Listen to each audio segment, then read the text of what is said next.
नमस्कार मित्रांनो, अमोल बरिंगे या यूट्यूब चॅनलवर मी आपल्या सर्वांचे स्वागत करतो.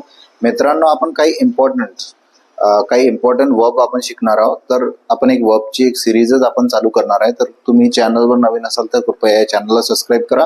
आपण आता 4 वर्ड शिकूया इम्पॉर्टंट.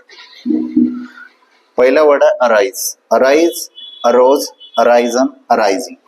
याला म्हणतात V1, याला म्हणतात V2, याला म्हणतात V3 आणि V4. क्रियापदाचं पहिलं रूप, क्रियापदाचं दुसरं रूप, क्रियापदाचं तिसरे रूप आणि क्रियापदाचे चौथे रूप. याचं मिनिंग काय होते मी तुम्हाला सांगतो. उद्भवणे किंवा अस्तित्वात येणे असं अराईजचं मिनिंग होते. त्यानंतर दुसरा वर्ब आहे अवेक. अवेक म्हणजे काय, ते जागे होणे किंवा करणे.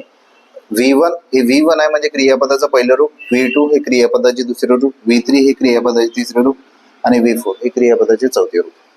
यानंतर बियर म्हणजे काय, ते सहन करणे किंवा जन्म देणे असा त्याचा अर्थ निघते. बियर याचं V2 होते बोर, V3 होते बोर्न आणि V4 होते बियरिंग. त्यानंतर आपण लास्ट आणि शेवटचा वर्ब शिकणार आहे. त्याचा बीट म्हणजे काय होते, मारणे. बीट म्हणजे मारणे होते. बीटचा V2 होते बीट, V3 होते बीटर आणि V4 होते बीटिंग. थँक्यू.